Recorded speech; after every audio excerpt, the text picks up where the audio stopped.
Hello students, तो कैसे हैं आप सभी? आई होप आप बहुत अच्छे से होंगे और एग्जाम की प्रिपरेशन में लगे होंगे। तो चलिए आज की क्लास में बात करेंगे सीटेट पेपर नंबर 2 के सीडीपी वाले पोर्शन के, यानी कि चाइल्ड डेवलपमेंट एंड पेडागोगी वाले पोर्शन की, जो 30 नंबर्स का आता है। अगर आप एसएसटी सब्जेक्ट से एग्जाम दे रहे हो तब भी आपको सीडीपी वाला पोर्शन देखने को मिलेगा, और अगर आप मैथमेटिक वाले यूनिट से अगर आप एग्जाम दे रहे हो तब भी आपको जो है वो सीडीपी वाला पोर्शन जो है वो देखने को मिलेगा। तो 30 इंपॉर्टेंट क्वेश्चन जो हैं वो एग्जाम में पूछे जाते हैं। तो आज की क्लास में मैं आपके लिए 30 पीवाईक्यूज लेके आई हूँ जो बहुत इंपॉर्टेंट हैं और बहुत बार एग्जाम में पूछे गए हैं। तो चलिए हम कॉन्सेप्ट को समझते हुए इन 30 क्वेश्चंस को आज की क्लास में कवर करेंगे। तो चलिए, अगर आपने अभी तक चैनल को सब्सक्राइब नहीं किया है तो प्लीज चैनल को पहले सब्सक्राइब कर लीजिए और साथ में लगे बेल आइकन को प्रेस कर दीजिए।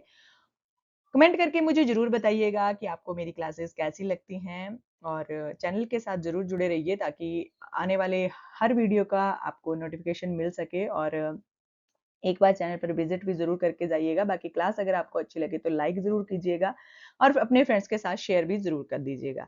चलिए बात करते हैं आज की क्लास का। Question number 1, Harvard gardener.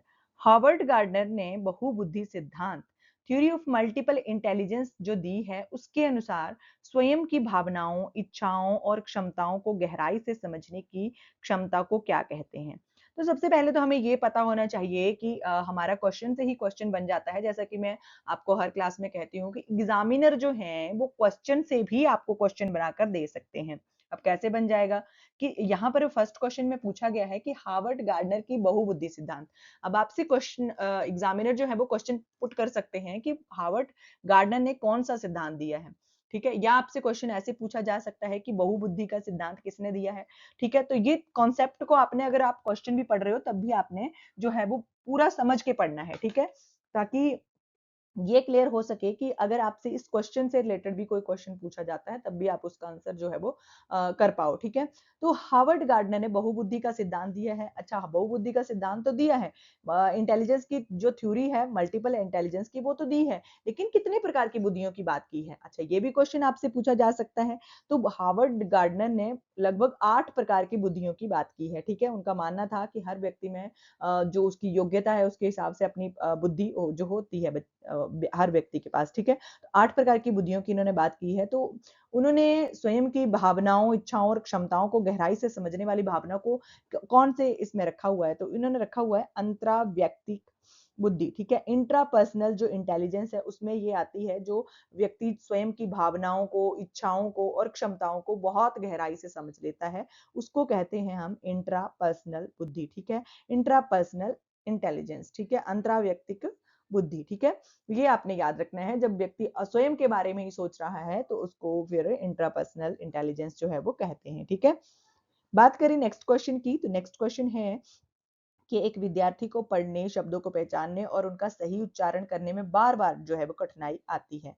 तो ये अधिगम जो है अशक्तता यानी कि लर्निंग डिसेबिलिटी है, उसका क्या लक्षण है?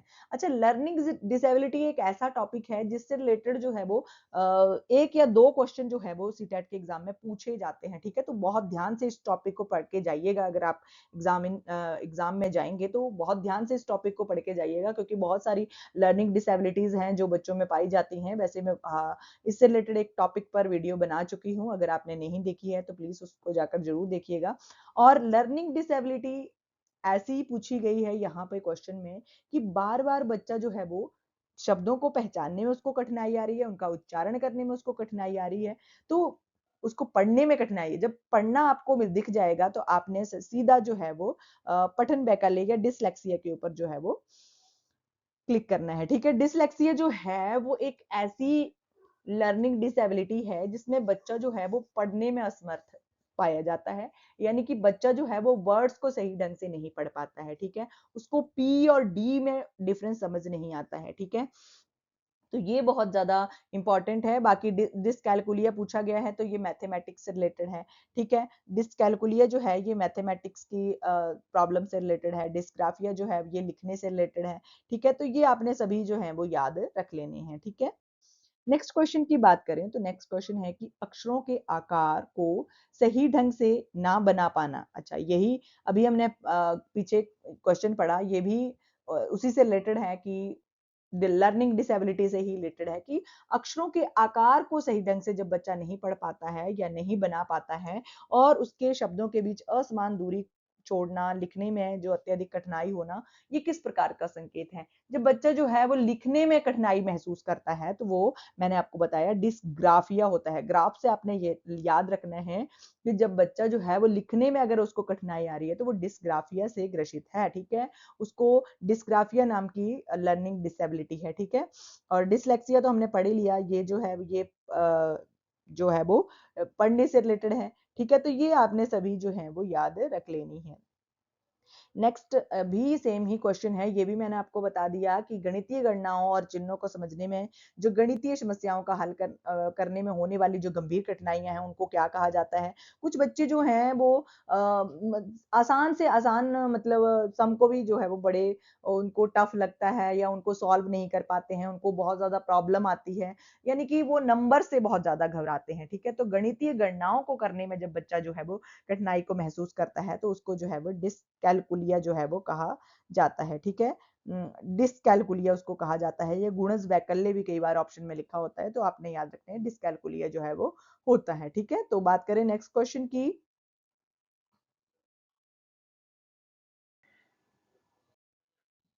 बालक के प्राथमिक समाजीकरण में यानी कि प्राइमरी सोशलाइजेशन में का जो मुख्य साधन या एजेंसी है वो कौन सा है? यानी कि बालक की जो प्राथमिक जो प्राइमरी लेवल की सोशलाइजेशन जो बच्चे की होती है, उसकी आपने साधन बताना है या उसकी पहली एजेंसी बतानी है, ठीक है? तो प्राथमिक रूप से बच्चा कहाँ जाता है, बच्चे का एक सोशलाइजेशन का जो एक प्राथमिक चरण है वो क्या है? सबसे पहले बच्चा आपने देखा होगा कि जब बच्चा जो है वो 0 से 2 वर्ष की या 4 वर्ष की आप मान लो उस एज में होता है, तो बच्चा कहाँ पर रहता है? अपने परिवार के अंदर। कहाँ पर होता है बच्चा? अपने परिवार के साथ, अपने रिलेटिव के साथ, ठीक है? तो ये जो परिवार है, ये बच्चे का प्राइमरी सोशलाइजेशन का जो एजेंसी है, पहली एजेंसी है, ठीक है? परिवार में बच्चा जो है वो सबसे पहले बच्चा कुछ भी अगर सीखता है, तो वो परिवार से ही सीखता है, ठीक है? उसके बाद बच्चे का आता है विद्यालय, ठीक है? और आस-पड़ोस, ठीक है? ये दोनों सेकेंडरी सोशलाइजेशन के माध्यम है, ठीक है? तो ये आपने याद रखने हैं, परिवार जो है वो प्राइमरी सोशलाइजेशन का माध्यम है, ठीक है? नेक्स्ट आता है कि निम्नलिखित में से कौन-सा द्वितीयक समाजीकरण का मुख्य एजेंसी है? तो द्वितीयक समाजीकरण की मुख्य एजेंसी मैंने आपको बता दिया विद्यालय और मीडिया, ठीक है? विद्यालय और मीडिया जो है वो द्वितीयक जो है वो सोशलाइजेशन के माध्यम है, ठीक है? नेक्स्ट आता है कि राष्ट्रीय पाठ्यचर्या की रूपरेखा एनसीएफ 2005 के अनुसार जो है शिक्षण अधिगम प्रक्रिया में शिक्षक की भूमिका कैसी होनी चाहिए।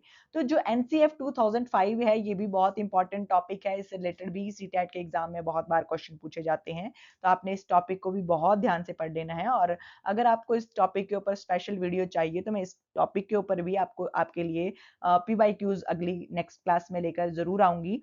तो चलिए जो एनसीएफ है उसमें क्या कहा गया है कि जो लर्निंग टीचिंग लर्निंग प्रोसेस है उसमें जो टीचर है उसका क्या रोल रहता है।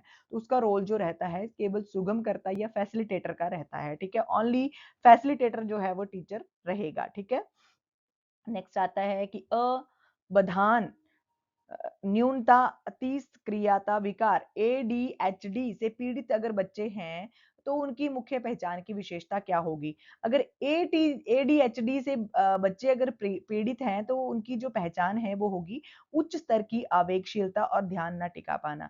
उनमें जो है बहुत ज्यादा एक हम मानते हैं ना कि बच्चे बहुत ज्यादा कुछ बच्चे जो हैं वो बहुत ज्यादा शरारती हम उसको बोलते हैं। जैसे क्लास में भी आपने देखा होगा अगर आप मतलब कि स्कूल में भी अगर आपने देखा होगा या घर में भी अगर आपने आस-पड़ोस में के बच्चों में देखा होगा कि कुछ बच्चे जो बहुत ज़्यादा शरारती होते हैं, ठीक है? बहुत ही ज़्यादा शरारती होते हैं, ठीक है? वैसे बच्चे तो शरारती होते ही हैं, लेकिन कुछ बच्चे जो हैं वो उनमें आवेगशीलता होती है, बहुत ज़्यादा वो शरारती होते हैं और वो किसी चीज़ के एक चीज़ के ऊपर ध्यान नहीं टिका पाते हैं। मान लो कि आप उनको अगर टॉय देते हो, तो वो टॉय सिर्फ़ टॉय को 2 मिनट के लिए ही खेलेंगे, बाकी फिर उनका ध्यान कहीं और लग जाएगा, ठीक है? तो वो एक टाइम पर वो जो ध्यान न टिका पाना, वो एडीएचडी का लक्षण है, ठीक है? तो ये एडीएचडी से पीड़ित बच्चे जो हैं वो अवधान न्यूनता अतिक्रियता विकार से रिलेटेड होते हैं, ठीक है?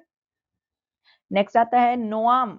नोआम चमस्की जो हैं उनके अनुसार बच्चे में भाषा सीखने की एक अंतरजात या जन्मजात क्षमता होती है। इसे उन्होंने किस नाम से क्या नाम दिया है? वो मानते थे कि हर बच्चा जो है वो जन्म से ही अपनी पास एक क्षमता लेकर आता है, तभी तो बच्चा जो है, वो जो भी हम भाषा बोलते हैं उसको सीख लेता है। अगर हम बच्चे को हमेशा से ही मतलब इस पर्टिकुलर लैंग्वेज का अगर नाम लूँ तो मान लो कि अगर बच्चा जो है वो एक इंडियन फैमिली का बच्चा है, वो फॉरेन में हमेशा उन्हीं मतलब पैदा होते ही वो जब वो बातें सुनता है या उसको जन्म से लेकर ही 2 वर्षों या 3 वर्षों तक उसको उसी फैमिली में रखा जाता है फॉरेनर में, तो फिर वो बच्चा जो है वो इंग्लिश में ही बात करेगा, ठीक है? वो जो जहाँ पर वो भाषा बोली जाती है, उसी भाषा में बात करेगा, ठीक है?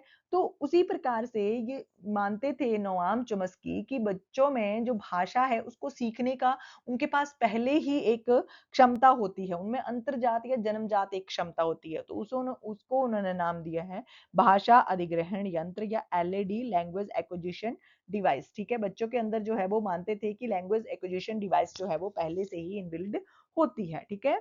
नेक्स्ट आता है कि एक शिक्षिका अपनी कक्षा में यह मानती है कि लड़के गणित में स्वाभाविक रूप से बेहतर होते हैं और लड़कियां भाषा में।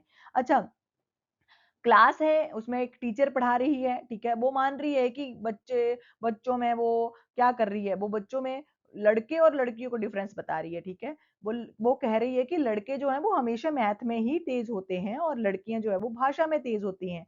तो ये दृष्टिकोण जो है वो क्या दर्शाता है? ये दृष्टिकोण दर्शाता है जेंडर रूढ़िबद्धता या पक्षपात या जेंडर स्टीरियोटाइपिंग, ठीक है? जो ये जेंडर स्टीरियोटाइपिंग है, ये इससे रिलेटेड क्वेश्चन जो है वो मेरा तो एक्सपीरियंस है कि हर एग्जाम में ये पूछा गया है, ये वाला टॉपिक, ठीक है? जेंडर रूढ़िवादिता यानी कि जेंडर स्टीरियोटाइपिंग से रिलेटेड एक ना एक क्वेश्चन जो है वो पूछा गया है, चाहे वो जेंडर इक्वालिटी हो, जेंडर इक्विटी हो, जेंडर सशक्तिकरण, जो भी यहाँ पे टॉपिक चारों ही लिखे गए हैं, इनसे रिलेटेड एक ना एक क्वेश्चन जो है वो एग्जाम में ज़रूर पूछा जाएगा। तो आपने इनको बहुत ध्यान से पढ़ना है कि जेंडर समता क्या होती है, इक्विटी क्या होती है, समानता क्या होती है, ठीक है? जेंडर स्टीरियोटाइपिंग क्या रहती है, ठीक है? तो बच्चे में अगर लड़के और लड़कियों में टीचर भेद बता रही है कि लड़के ये काम करने में अच्छे हैं और लड़कियां ये काम करने में अच्छी हैं, तो वो जेंडर स्टीरियोटाइपिंग कहलाएगा, जेंडर रूढ़िवादिता कहलाएगा, ठीक है? नेक्स्ट आता है कि बाल विकास के शीर्षगामी सिद्धांत, ठीक है? जो शीर्षगामी सिद्धांत है बाल विकास का, उसमें विकास किस दिशा में अग्रसर होता है? तो विकास जो है शीर्षगामी जो सिद्धांत है, उसमें जो विकास है वो अ, सिर से पैर की ओर चलता है, ठीक है? सिर से पैर की ओर विकास जो है वो चलता है। नेक्स्ट क्वेश्चन आता है कि विकास के समीपस्थ दूराभिमुख जो सिद्धांत हैं, उसके अनुसार विकास कैसे होता है? तो उसके अनुसार जो विकास होता है वो शरीर के केंद्र से बाहर की ओर जो है वो होता है, ठीक है? नेक्स्ट आता है कि सीखने के लिए आकलन, असेसमेंट फॉर लर्निंग की प्राथमिक उद्देश्य क्या होता है? तो असेसमेंट फॉर लर्निंग का जो प्राथमिक या प्राइमरी जो ऑब्जेक्ट रहता है वो रहता है कि सीखने में सुधार हेतु रचनात्मक और निरंतर प्रतिपुष्टि देना, ठीक है? सीखने में सुधार के लिए जो है वो एक इफेक्टिव और मतलब कि कंटिन्यूअस जो है वो फीडबैक प्रदान करते रहना जो है वो सीखने के लिए आकलन का फर्स्ट ऑब्जेक्ट जो है वो माना जाता है। अब यहाँ पे नेक्स्ट क्वेश्चन भी सेम ही है, देखो कि सीखने का आकलन, अब यहाँ पर असेसमेंट फॉर लर्निंग था, यहाँ पर असेसमेंट ऑफ लर्निंग है, ठीक है? तो इसमें जो है मुख्य रूप से किससे संबंधित ये होता है? ये संबंधित होता है सत्र या पाठ्यक्रम के अंत में छात्र के प्रदर्शन का मूल्यांकन और ग्रेडिंग करना, ठीक है? यहाँ पर आप मान लो कि ये एफए है और ये एसए है, ठीक है? ये फॉर्मेटिव असेसमेंट है और ये जो है ये सुमेटिव असेसमेंट है, ठीक है? तो ये सत्र के अंत में दे रहे हैं हम बच्चे को फीडबैक, उनका मूल्यांकन, हम उनका प्रदर्शन जो है वो उनको ग्रेडिंग दे रहे हैं, ठीक है? लेकिन यहाँ पर क्या था? यहाँ पर ये था कि बच्चा अभी सीख रहा है, अभी लर्न कर रहा है, हम बच्चे को पहले ही जो है वो एक क्रिएटिव तरीके से बच्चे जो है हम फीडबैक साथ-साथ में देते जा रहे हैं कि बच्चे में ये कमी है, बच्चे में ये प्रोग्रेस है, ठीक है? तो ये आपने दोनों ही याद रख लेने, असेसमेंट फॉर लर्निंग और असेसमेंट ऑफ लर्निंग, ठीक है?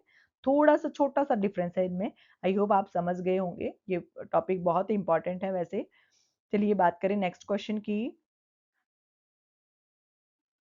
निम्नलिखित में से कौन-सा उदाहरण आंतरिक अभिप्रेरणा जो इंस्ट्रिक्टिक मोटिवेशन है उसको दर्शाता है? तो ये कौन-सा उदाहरण है? यहाँ पर 4 उदाहरण हमें दिए गए हैं।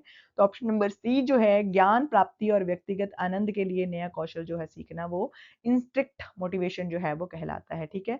अपने लिए अपने मतलब अपने एन्जॉय के लिए बच्चा जब व्यक्ति जब कोई किसी भी चीज़ को सीखता है, नए कौशल को सीखता है, तो वो फिर इंस्ट्रिक्ट मोटिवेशन जो है वो कहलाता है। उसको किसी ने बाहर से नहीं कहा है कि कि आप ये काम करो या आपको ये काम करना पड़ेगा।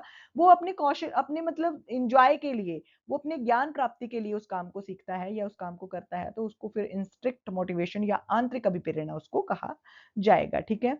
अब बाह्य अभिप्रेरणा का एक उदाहरण पूछा गया है। जब हमें किसी पुरस्कार का लालच दिया जाता है, जब हमें किसी इनाम का लालच दिया जाता है, फिर हमें प्रतियोगिता में भाग लेने के लिए कहा जाता है कि अगर आप मान लो, आपको मैं एक उदाहरण दूँ तो मान लो आप एक बच्चा है, आप उसके पेरेंट्स हो, आप उस बच्चे को लालच देते हो कि अगर आप क्लास में फर्स्ट आओगे तो मैं आपको साइकिल दिलाऊँगा या आपको नई गुड़िया दिलाऊँगा या किसी भी चीज़ का आप प्रॉमिस कर देते हो, किसी भी पुरस्कार का प्रॉमिस कर देते हो, फिर बच्चे में वो एक्सटिंक्ट मोटिवेशन कहलाएगी, बाह्य अभिप्रेरणा कहलाएगी, ठीक है? पुरस्कार और नकद इनाम जीतने के लिए जो है वो बच्चा प्रतियोगिता में भाग लेता है, तो उसको फिर इंस्ट्रिक्ट मोटिवेशन जो है वो कहा जाता है। वो अपने एन्जॉय के लिए उस काम को नहीं कर रहा है, वो उस इनाम को पाने के लिए उस काम को कर रहा है, फिर उसको बाह्य अभिप्रेरणा जो है वो कहा जाएगा, ठीक है?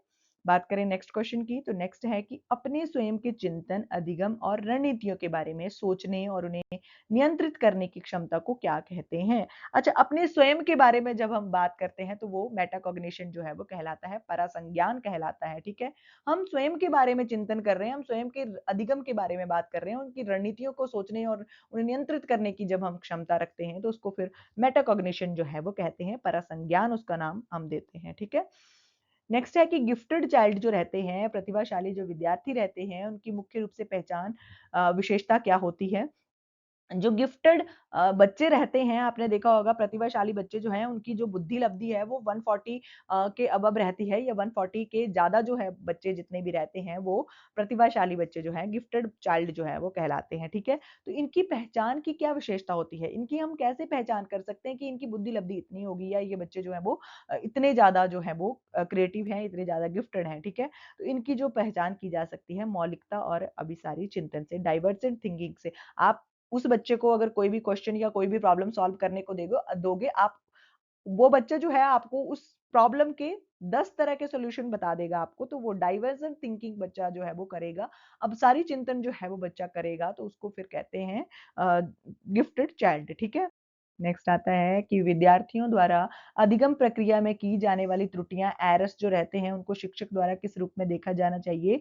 तो जो एरर्स बच्चे करते हैं, वो एक शिक्षक जो है उनको नकार नहीं सकते हैं या उनके ऊपर एक बच्चे को डांट नहीं सकते हैं। ये जो त्रुटियां या बच्चे जो एरर्स करते हैं सीखते टाइम, एक टीचर को चाहिए कि उस चीज को वो समझने और सीखने की प्रक्रिया का स्वाभाविक और अर्थपूर्ण हिस्सा माने कि अगर बच्चा कोई किसी चीज़ को सीख रहा है, तो फिर वो त्रुटियाँ या एरर्स जो है वो बच्चा करेगा ही, गलतियाँ तो बच्चा करेगा ही।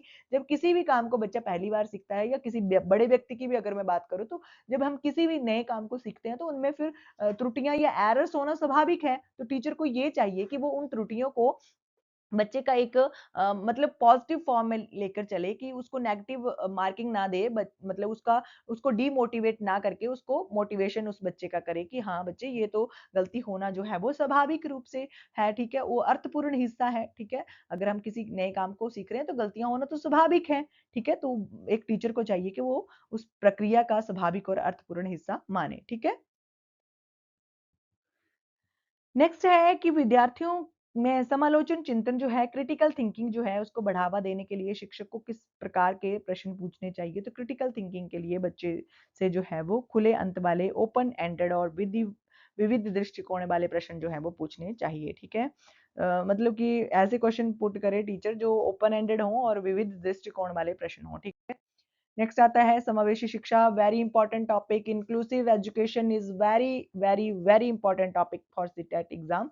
तो ये जो है इंक्लूसिव एजुकेशन वाला टॉपिक जो है, ये इसका मूल दर्शन किस प्रकार के विचार पर आधारित है? तो इसका मूल दर्शन जो है वो सभी बच्चों को बिना किसी भेदभाव के नियमित विद्यालय में समान शिक्षा का अधिकार देना जो है वो इंक्लूसिव एजुकेशन जो है वो कहलाता है, ठीक है? सभी बच्चों को बिना किसी भेदभाव के नियमित जो है वो विद्यालय में समान शिक्षा का अधिकार देना, वो जो है वो इंक्लूसिव एजुकेशन जो कहलाता है, ठीक है? चाहे बच्चा किसी भी प्रकार का हो, किसी भी जन्म के आधार पर अक्षम हो या कुछ भी हो बच्चा, उसको सभी बच्चों के साथ जो है वो बिना किसी भेदभाव के शिक्षा देना जो है वो इंक्लूसिव एजुकेशन कहलाता है। नेक्स्ट आता है संवेग, इमोशन। इमोशन और कॉग्निशन यानी कि संज्ञान जो है उसके मध्य किस प्रकार का संबंध जो है वो पाया जाता है। तो संवेग और संज्ञान जो है इनके दोनों के बीच में जो संबंध है वो क्या किस प्रकार का है, ये आपस में घनिष्ठ रूप से जुड़े होते हैं और एक दूसरे को प्रभावित भी करते हैं, ठीक है। इमोशन और संज्ञान दोनों ही एक दूसरे को जो है वो प्रभावित करते हैं और एक दूसरे से पूरी घनिष्ठ रूप से जुड़े होते हैं। नेक्स्ट आता है कि बाल विकास के संदर्भ में निम्नलिखित में से कौन सा कथन जो है वो सत्य है। तो बाल विकास के संदर्भ में कौन सा कथन सत्य है, ये है विकास आनुवांशिकता और पर्यावरण की निरंतर अतिक्रिया का परिणाम है। जो विकास है वो आनुवांशिकता और पर्यावरण यानी कि हेरिडिटी और इन्वायरमेंट दोनों की निरंतर अतिक्रिया का परिणाम जो है वो विकास होता है, ठीक है। जो दोनों ही कंटिन्यूअस आपस में अंत्यक्रिया करते हैं तो उसका परिणाम जो है वो बाल विकास रहता है, ठीक है। नेक्स्ट है एक प्रगतिशील कक्षा में प्रोग्रेसिव क्लासरूम का मुख्य विशेषता क्या होती है। तो प्रोग्रेसिव क्लासरूम की विशेषता होती है कि विद्यार्थियों की सक्रिय सहभागिता और करके सीखना, लर्निंग बाय डूइंग और सहयोग जो है वो रहता है प्रोग्रेसिव एजुकेशन में, ठीक है, प्रोग्रेसिव क्लासरूम में, ठीक है। तो करके सीखना, लर्निंग बाय डूइंग जो है उस सिद्धांत को बच्चे देखते हैं और विद्यार्थी की जो एक्टिव सहभागिता जो है वो पार्टिसिपेशन जो है वो बच्चे की रहती है, ठीक है। नेक्स्ट आता है कि कक्षा में पीयर ट्यू ट्यूटरिंग सहपाठी शिक्षण जो है और सहयोगात्मक अधिगम जो है कोलैबोरेटिव लर्निंग जो है उसका प्रयोग करने का क्या लाभ होता है। तो उसका प्रयोग करने का जो लाभ रहता है वो सामाजिक कौशलों, परस्पर समझ और उच्च स्तरीय चिंतन का विकास जो है वो होता है। नेक्स्ट आता है कि राष्ट्रीय शिक्षा नीति एनईपी 2020 किस पर बल देती है। तो एनईपी 2020 जो है वो अवधारणात्मक समझ यानी कि कॉन्सेप्चुअल अंडरस्टैंडिंग और बहुविशेष विषयकता पर जो है वो बल देती है, ठीक है। नेक्स्ट आता है रचनावादी या निर्मितवादी कंस्ट्रक्टिविस्ट जो कक्षा है, कक्षा कक्ष में जो ज्ञान का निर्माण है वो किसके द्वारा किया जाता है। रचनावादी जो कक्षा कक्ष है उसमें जो ज्ञान का निर्माण किया जाता है वो शिक्षार्थियों द्वारा अपनी पूर्व जानकारी और सक्रिय सहभागिता से जो है वो ज्ञान का निर्माण जो है वो किया जाता है, ठीक है। जब बच्चे क्लास में एक्टिव होंगे तो फिर अपनी ही जानकारी और फिर सक्रिय भागीदारी से वो ज्ञान का निर्माण जो है वो करते हैं। नेक्स्ट आता है सतत और व्यापक मूल्यांकन यानी कि सीसीई का मुख्य उद्देश्य क्या होता है। तो सीसीई का मुख्य उद्देश्य है कि बच्चों की सीखने की प्रगति का समग्र रूप से और निरंतर आकलन करते रहना, ठीक है। तो सीखने की बच्चों की जो प्रगति है उसका जो समग्र रूप से जो आकलन करते रहना और निरंतर उनका आकलन करना जो है वो सीसीई का मुख्य उद्देश्य रहता है। तो ये रहा आज की क्लास का सेकंड लास्ट क्वेश्चन कि जब पूर्व में सीखा हुआ ज्ञान नए ज्ञान को सीखने में बाधा पहुंचाता है तो उसको क्या कहते हैं। तो मान लो कि आपको एक उदाहरण दूं कि बच्चे को हमने एक टॉपिक जो है वो अ, एक टीचर था उसने अपने हिसाब से बच्चे को वो क्वेश्चन जो है वो पढ़ा दिया, ठीक है। कोई भी क्वेश्चन जो है वो अपने हिसाब से पढ़ा दिया कि ऐसे ऐसे आपको ये क्वेश्चन सॉल्व होगा, ठीक है। तो बच्चा जब नए ज्ञान को सीखेगा तो फिर उस मतलब नए टीचर के पास जब उसी टॉपिक को पढ़ेगा तो बच्चा जो है वो फिर उसको थोड़ी-सी बाधा आएगी, उसको थोड़ी-सी बैरियर फ़ील होगा कि ये टीचर तो मुझे मेरे जो पहले वाले टीचर थे मुझे ऐसे पढ़ाते थे, अब ये वाला टीचर ऐसे पढ़ा रहे हैं। तो फिर बच्चा जो है वो कन्फ्यूज़ रहता है इस चीज़ में। तो ये जो पुराना ज्ञान है वो नए ज्ञान को सीखने में बाधा पहुँचाता है। इसको क्या कहते हैं? इसको कहते हैं ऋणात्मक या नकारात्मक स्थानांतरण, नेगेटिव ट्रांसफर, ठीक है? नेगेटिव ट्रांसफर बच्चा जो है वो ट्रांसफर उस चीज़ को नहीं कर पा रहा है, ठीक है? नेक्स्ट आता है बाल केंद्रित शिक्षा शास्त्र यानी कि चाइल्ड सेंटर्ड जो पेडागॉजी है उसका क्या अर्थ होता है। तो चाइल्ड सेंटर्ड पेडागॉजी जो है उसका अर्थ होता है बच्चों के अनुभवों, उनकी आवाज और उनकी सक्रिय भागीदारी को प्रमुखता देना, ठीक है। बच्चों के एक्सपीरियंसेस और उनकी वॉइस, उनकी जो एक्टिव पार्टिसिपेशन है उसको जो है वो मतलब उसको प्रमुखता देना जो है वो चाइल्ड सेंटर्ड पेडागॉजी का अर्थ होता है, ठीक है। तो ये रहे आज की क्लास के 30 इंपॉर्टेंट पीवाईक्यूज। आई होप कि आपको क्लास बहुत अच्छी लगी होगी और इस क्लास में जितने भी क्वेश्चन पूछे गए हैं सभी पीवाईक्यूज हैं तो बहुत इंपॉर्टेंट हैं। आपने क्लास को अगर एंड तक देख ही लिया है तो प्लीज़ चैनल को अगर आपने अभी तक सब्सक्राइब नहीं किया है तो कर लें और साथ में क्लास को लाइक कर दें, कमेंट करके मुझे ज़रूर बताएँ कि आपको क्लास कैसी लगी या फिर आप आपका कोई सजेशन है, आपकी कोई क्वेरी है तो वो भी आप कमेंट करके पूछ सकते हो। बाकी क्लास को शेयर ज़रूर कर दें अपने फ्रेंड्स के साथ। तो चलिए मिलते हैं आपसे नेक्स्ट क्लास में, तब तक के लिए चैनल के साथ ज़रूर जुड़े रहिए। Thanks for watching.